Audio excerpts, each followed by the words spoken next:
Bom dia, boa tarde, boa noite. Esta é mais uma edição de Pedro e Cora, aquele sobre...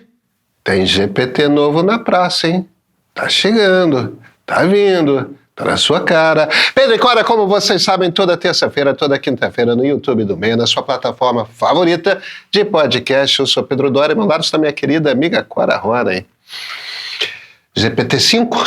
Uma forma nova de usar, ou de ser inteligência artificial, digamos. Uma forma nova de fazer inteligência artificial. É muito interessante. Muito. Vai.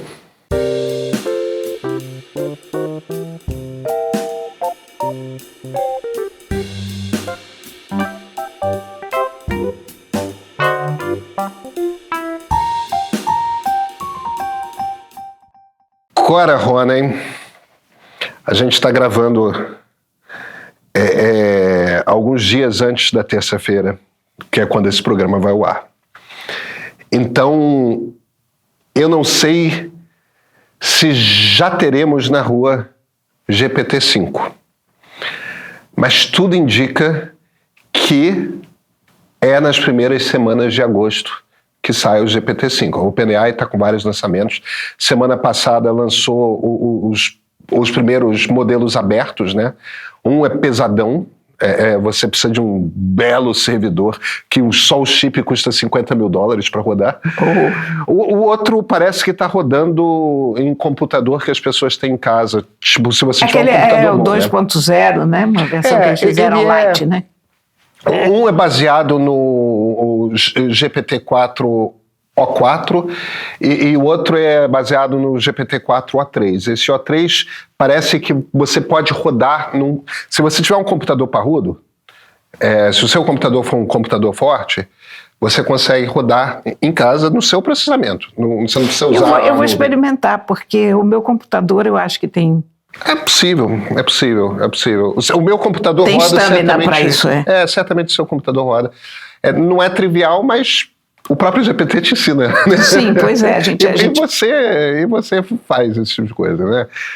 Agora, o grande lançamento interessante, Cora, é o GPT-5. Porque o GPT-5 ele traz algumas novidades que representam uma mudança na maneira como se pensa inteligência artificial, inclusive dentro da OpenAI. E olha que história interessante. Não quero contar uma história por demasiado alongada, mas é interessante até para as pessoas entenderem de onde vem isso que a gente está usando, que são essas ferramentas cada vez mais fantásticas, né? Em 2017, o Google publicou um artigo acadêmico em que eles anunciam uma maneira nova de você construir um modelo de inteligência artificial, que é o modelo Transformer. O modelo Transformer foi criado para o Google Tradutor, para fazer traduções que não sejam apenas aquela tradução, cada palavra traduzida, né? Não, que siga a norma gramatical da língua para a qual você está vertendo. E o Google Tradutor com o modelo Transformer ficou muito bom. Está excelente. Não, pois é. E isso é uma coisa de 2017. Agora, o pessoal do Google, pô, que bacana. Treinamos um modelo que aprendeu a falar francês, português, árabe, inglês, chinês e tal, e aí faz traduções, ótimo, pronto. Resolveram o problema deles, foram cuidar da vida. Mas o pessoal da OpenAI, que era ainda quase que uma ONG dentro do Vale do Silício, pegou aquele modelo Transformer, e se a gente treinasse esse troço com um pouco mais de conteúdo?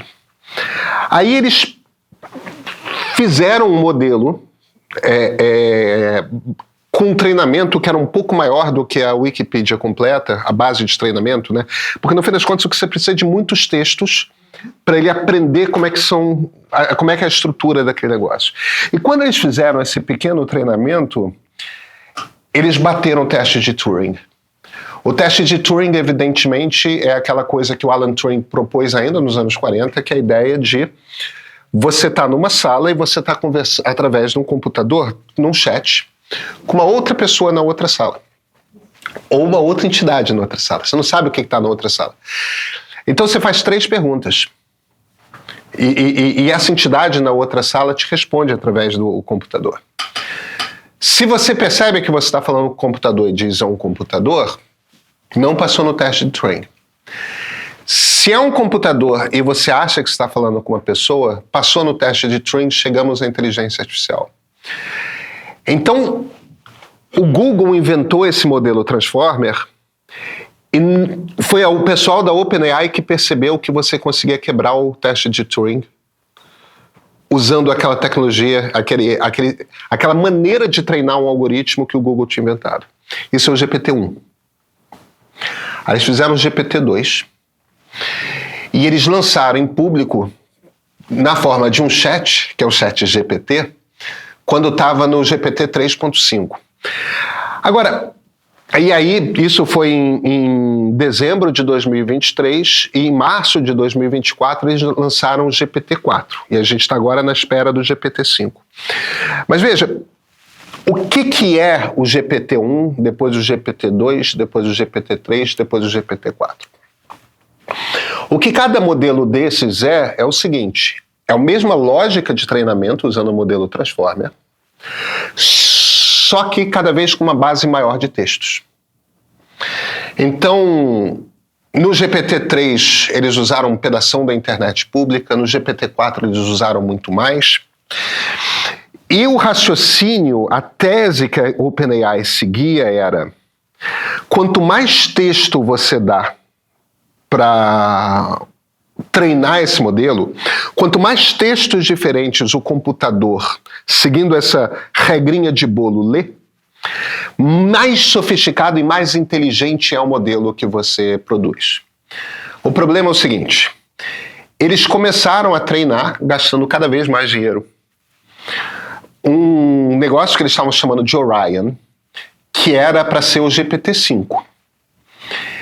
E esse Orion, que era o nome interno que eles estavam dando para o treinamento que eles estavam produzindo, ele ficou um pouco melhor do que o GPT-4, mas ele foi treinado com uma quantidade abissalmente maior de textos que o GPT-4. E ele ficou só um pouco melhor do que o GPT-4. E o pessoal da OpenAI começou a olhar para aquilo e, opa, a gente chegou a um limite aqui do modelo Transformer. Porque a gente treina mais e ele está cada vez ficando, a melhoria está começando a ficar só um degrauzinho. Bateu com a cabeça no teto. Bateu com a cabeça no teto daquela tecnologia. Então, tem um momento ali que você não consegue produzir um modelo mais inteligente do que aquilo. Só que, ao mesmo tempo, eles estavam começando a fazer vários outros desenvolvimentos paralelos. Aliás, quando você entra no GPT-4, na versão paga, e você tem vários modelos, né? O3, O4, 4.5, O4 Mini High, O4 Mini, tem vários modelozinhos ali que você pode escolher, não tem um menizinho, você escolhe qual modelo que você vai usar, né? O 4.5 é o Orion. O 4.5 era aquele modelo que eles achavam que ia ser o GPT-5, e que bateu no teto, e ele é melhor do que o GPT-4, mas ele não é tão melhor assim que o GPT-4 que pudesse ser chamado de GPT-5. Porque a gente teve um salto tão grande de qualidade do GPT-3 para o GPT-4 que a expectativa do público todo é que o GPT-5 fosse ser uma coisa extraordinária. Mas eles começaram a desenvolver algumas outras coisas em paralelo. Primeiro, modelos especialistas. E essa ideia do modelo especialista é muito importante, aí é como se você estivesse usando a mesma lógica do Transformer, só que para ele se especializar em algumas coisas específicas. Por exemplo, escrever código, escrever programação, programar, fazer um programa de computador. Aí você pega um pacote de dados de treinamento que é muito específico para aquela função. É quase como se você fizesse um plugin para o GPT-4, que você bota mais um pacote de treinamento aqui no GPT-4, Só que esse pacote de treinamento faz com que a capacidade do GPT-4 de ser um bom programador se multiplique por N vezes. Mas em escala menor, evidentemente muito reduzida, mas observável, é o que acontece quando você alimenta ele também só com o teu material, que é o caso do meu ChatGPT. É isso. Porque eu, cada vez que passo algum texto por ele faz as correções dele, algumas que eu gosto, algumas que não, eu volto o texto para ele entender quais foram as modificações que eu fiz ou deixei de fazer. E a essa altura, ele está fazendo um texto com a Honey bastante aceitável. Não, mas você está correta, é isso mesmo. E o que, na verdade, ajuda para mim não é exatamente o fato que ele faça um texto com a Honey, é que ele seja capaz de corrigir o meu texto sem criar platitudes ou sem tirar as minhas características do texto.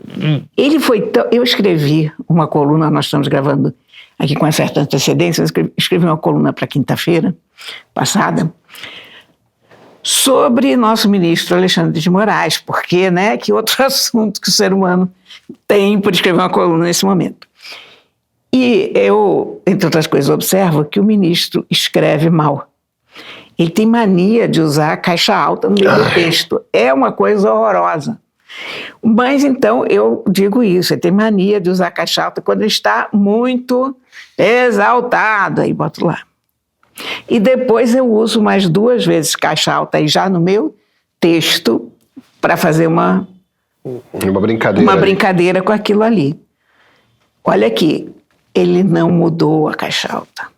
Eu achei isso de uma inteligência fascinante, porque, teoricamente, quando você bota um texto no ChatGPT e você erra a caixa, o que é uma coisa que eu erro com uma certa frequência, especialmente na primeira letra de cada frase, ele corrige. Não, é isso mesmo. Agora, quer ver um exemplo paralelo que é o mesmo exemplo? Que é a coisa dos especialistas, só que isso feito na ponta da OpenAI. Quando eles lançaram aquele modelo dentro do GPT-4 que é capaz de produzir imagens, porque antes você tinha que sair do GPT e ir para o DALL-E para produzir imagem. Sim. Aí eles incluíram um especialista de imagem dentro do GPT-4. E quando eles incluíram, todo mundo começou a fazer imagem imitando estúdios Ghibli, que é aquele estúdio foi aquela onda, aquele estúdio do Miyazaki, que é, enfim, que faz estúdio de desenho animado japonês. Aquele especialista tinha sido treinado, assim como você está treinando com texto de Cora Honey, aquele especialista de imagem tinha sido treinado com uma quantidade muito grande de imagens vindas do Miyazaki, que é o artista. E isso faz com que ele seja... se você pede para ele fazer... Tem um quadrinista de quem eu gosto muito, que é um italiano chamado Milo Manara. Ah, excelente. São 2 italianos que eu gosto muito. O Guido Crepax e o Milo Manara. E se você pede para o Crepax, ele não produz porque ele botou na cabeça que Crepax é só Justine Manuela e não sabe que tem Valentina também. Então ele acha que você está querendo... É a história de O também, não é do Crepax? A história, ele tem uma história de O também. Mas o grande barato dele é Valentina, né? Eu não estou dizendo que a parte erótica dele não seja legal, porque eu acho super bom. Eu acho ele sofisticado pra cacete. É espetacular. Aliás, Emmanuel, que é um romance francês de segunda, é um quadrinho de primeira, quando o Crepax e virou um filme de quarta. Virou um filme de quarta. Que rendeu um dos episódios mais constrangedores do Congresso Brasileiro. Ah, é? Essa história eu não conheço. Porque nessa época, estamos falando de anos 70, quando esse filme Emmanuel foi produzido, Silvia Cristel. Sim, a atriz. Esse filme estava censurado, ok, no Brasil. A atriz, por acaso, ao Brasil, foi recebida pelo Congresso Brasileiro, tá bom para você? Parou uma sessão a ditadora do Congresso Brasileiro, parecia esse Senado de quinta série que a gente tem agora. Isso. Eu nunca passei por uma vergonha cívica maior, digamos. Gente, está proibido o filme, hello. Mas Pode ou não? O ponto aqui era... Ele faz ele faz mal um Manara, ele não faz um Krepax, mas ele faz muito bem um Miyazaki. Por quê? Porque ele foi treinado com muito material de um e pouco material dos outros. Então, tem essa lógica aí que é a da capacidade mesmo de você treinar para um uso ou para o outro, que é o que eles chamam de especialistas. Além disso, você tem o desenvolvimento de uma técnica que a OpenAI fez melhor do que os outros, que é o que eles chamam de reasoning, que eu não consigo eu não consigo encontrar uma tradução melhor do que raciocinando, mas não é exatamente reasoning isso, não é raciocinar, né? Não. Que é um pensar com método, né? Argumentar, talvez? É que não é exatamente isso. O que faz o reasoning? O melhor modelo de reasoning antes do lançamento do 5.0 é o O3 Pro. Quando você vai lá no O3 Pro, você tem o melhor reasoning. Mas o que é o reasoning? Você escreve um prompt e manda para o ChatGPT. Você faz uma pergunta para ele. Ou você pede ajuda para desenvolver um determinado raciocínio para ele. Ele não te dá a primeira resposta. Ele constrói uma resposta, aí ele vai e faz uma busca na internet, aí ele volta e ele revê a resposta inicial, aí ele fala, não, segundo esse dado que eu peguei aqui, aquela resposta inicial tá errada, então ele corrige, aí, mas e se tiver essa coisa? Ele vai, ele faz uma conversa dentro de si mesmo, e é por isso que diminuiu muito a alucinação. É por isso que ele te dá respostas cada vez mais precisas, informadas, com link e tal. Isso tem muito a ver com essa ferramenta que é o modelo de linguagem não te dá uma resposta de bate-pronto. É quase como se ele estivesse fazendo uma prova real lá dentro dele. Ele está testando aquela resposta, se ela tem qualidade suficiente, ele checa, recheca, tudo mais. Aí... Você inclui a ideia dos agentes, né? Que é você dá uma ordem para ele. Olha, prepara uma viagem para mim. E ele vai entrar no site da companhia de viagem, vai procurar quando... Aí você dá os seus critérios. Eu quero que ele está fazendo isso muito bem, hein? Ele está fazendo isso bem. Muito bem. Está no início... Ele não gasta seu dinheiro, ele pede para você botar o cartão de crédito quando tem que fazer um pagamento, mas se você se vira para ele e fala, olha, vai lá e encontra para mim uma camisa do Flamengo oficial barata, ele vai catar em várias lojas, vai entrar numa e vai, olha aqui, essa aqui é mais barata, aí vê se você quer. Aliás, eu vou abrir aqui um parênteses. Claro. Porque foi uma coisa que também me chamou a atenção essa semana, como uma polêmica do Google, que desde que o Google começou a apresentar essa busca por inteligência artificial, em que os links não são a principal coisa, o principal é aquele resumo, vários sites estão se queixando de falta de acesso das pessoas, porque a pessoa faz uma busca... Isso resolve o problema. Aquele resumo que a inteligência artificial do Google faz, resolve 80% dos casos. Eu vou te falar uma coisa, eu cada vez uso menos o Google, mas tem mais a ver com Gemini e ChatGPT do que com o Google. Para as coisas que eu costumo mandar, eu acho que é menos da metade que o resumo serve para mim, sabe? Mas eu acho que para a maioria das pessoas... Quando você faz uma busca mais trivial, talvez... Porque as buscas que a gente faz, em geral, em que ano foi isso? Qual é o tempo? O que significa essa palavra? Quer dizer, de um modo geral... A nossa busca é um pouco deturpada, porque a nossa busca é uma pesquisa para trabalho. É isso. E não é o que as pessoas fazem, não é o que eu faço quando eu não estou a serviço, digamos. Se você pegar a quantidade de vezes que eu consulto o Google, o ChatGPT, assim, sem ser a trabalho, o que ele me resume tá ok, zero problema. Mas E ó, só mais uma coisa, eu estava precisando de uma pomada para tratar um probleminha na pele. Eu tenho 800 pomadas em casa. Qual? Fotografei, disse, olha, estou com esse problema aqui. Mandei a foto para o ChatGPT de qual dessas aqui eu posso usar. Ele disse, beleza, use o Nebacetin e depois dá uns 10 minutos e depois põe o Cicaplast por cima. Show, né? Fotografei, tá bom?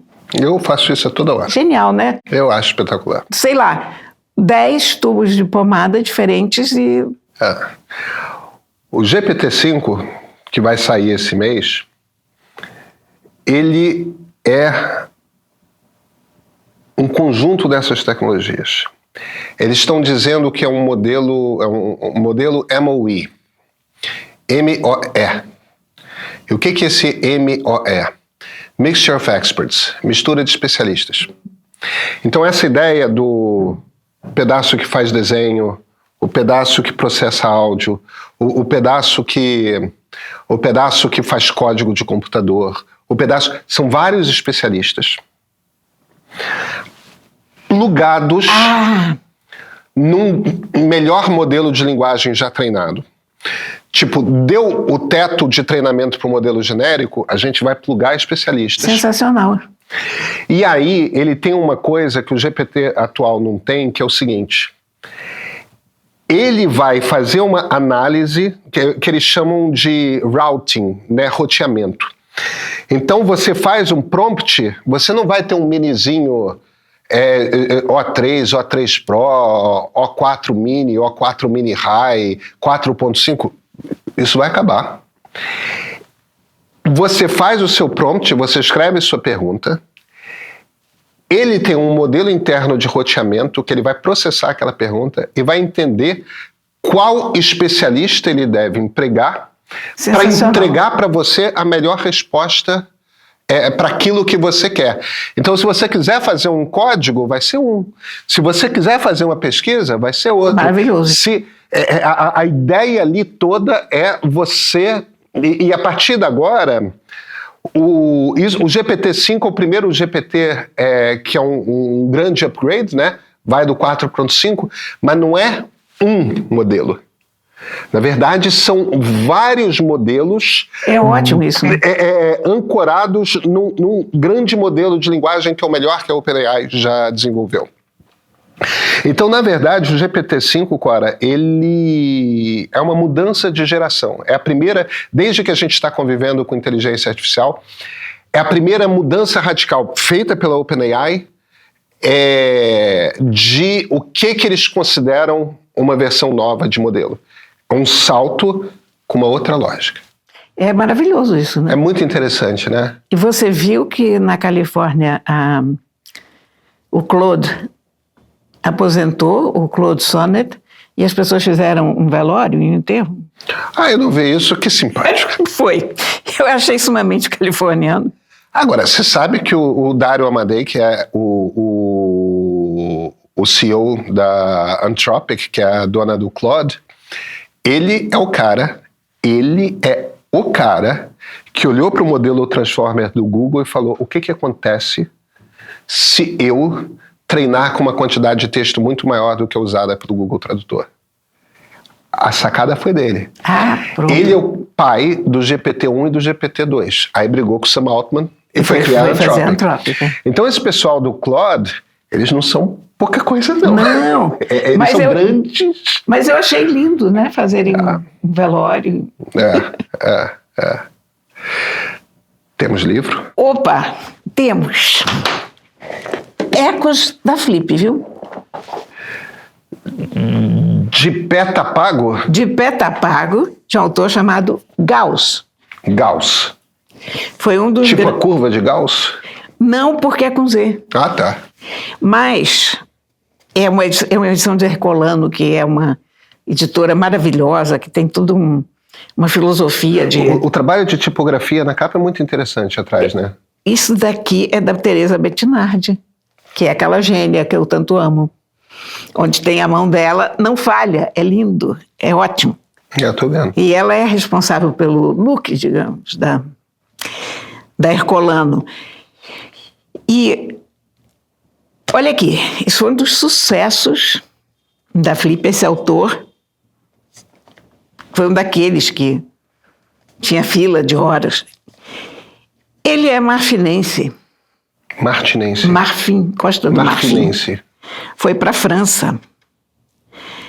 Ele é roteirista, diretor de cinema e jornalista. Ele nasceu em Abidjan, na capital da Costa do Marfim, em 1971. De Pé Tá Pago é o primeiro romance dele. E ele escreve originalmente em francês? Escreve em francês. Olha aqui.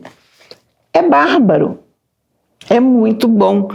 Porque é, de novo, uma perspectiva que a gente não tem. O fato de entrar em vozes diferentes, diversas na cultura, é isso, a beleza disso. É que você vê as coisas sob diferentes pontos de vista. Ponto de vista aqui qual é? O dos seguranças. Porque todos esses rapazes que vêm da Costa do Marfim, que não têm documentação assim que chegam na França, o que eles vão fazer? Eles vão trabalhar como segurança. O de pé tá pago significa isso. Se ele ficar em pé lá o dia inteiro, andando para cá e para lá, ou parado olhando, ele recebe a diária. E você tem o insight da nossa cultura, dos nossos hábitos, vistos através de um rapaz desses. Que interessante.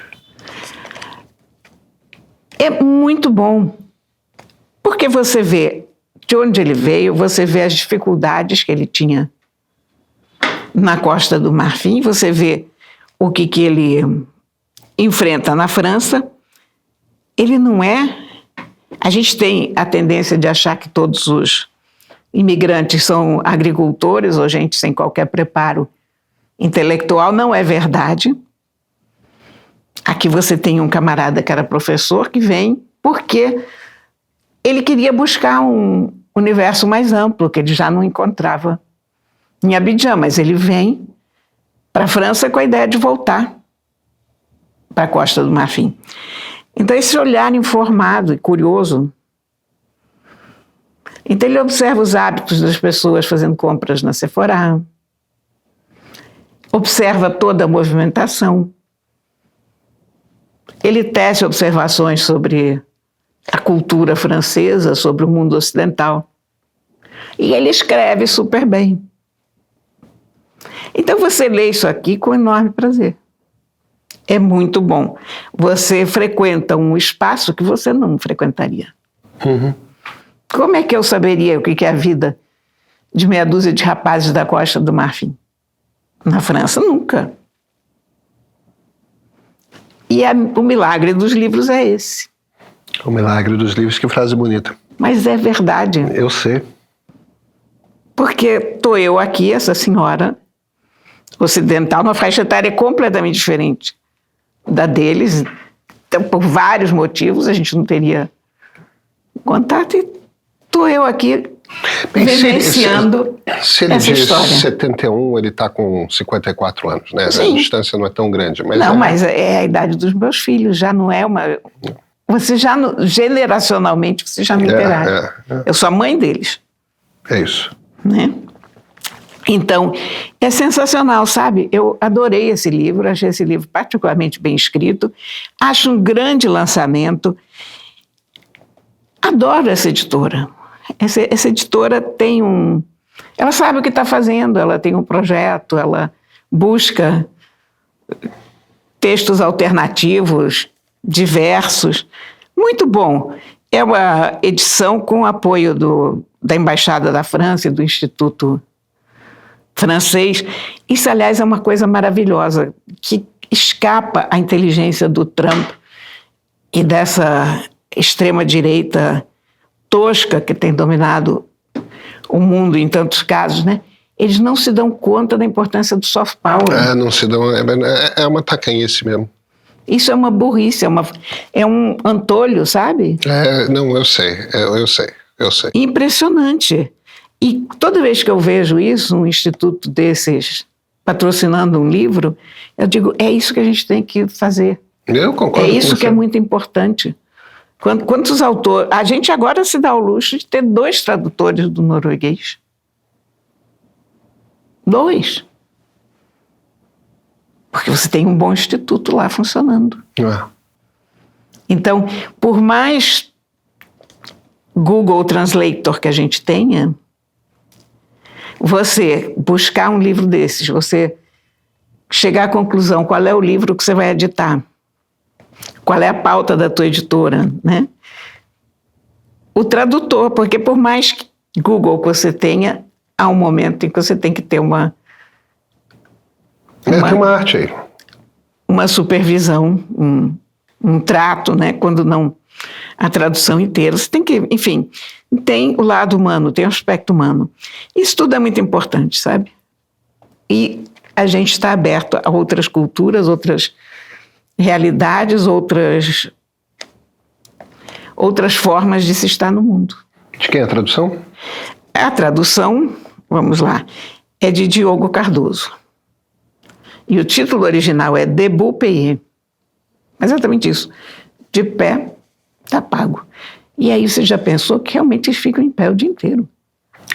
É um tédio em muitos casos, né? Eu ia me desesperar. Né? É. Pois é esse o livro. Nos vemos na quinta-feira? Nos vemos na quinta-feira. Então, até quinta-feira. O julgamento de Jair Bolsonaro está chegando e com ele uma pergunta importante vem à tona. Após mais uma tentativa de golpe, quais são as forças que fazem a nossa democracia seguir firme? Apesar das disputas políticas intensas, é fundamental reconhecer os avanços que a nova república trouxe para o Brasil. Eleições livres, liberdade de imprensa, fortalecimento institucional e a garantia dos nossos direitos fundamentais. Milhares de pessoas já assistiram ao documentário Democracia, uma História Sem Fim, que reúne cientistas políticos, jornalistas, grandes especialistas para refletir sobre os desafios atuais, as conquistas históricas e os caminhos possíveis para fortalecer ainda mais o regime que define quem somos como país. Não fique de fora dessa conversa essencial para compreender melhor este momento político e valorizar a democracia que construímos juntos, já disponível no Meio Primo.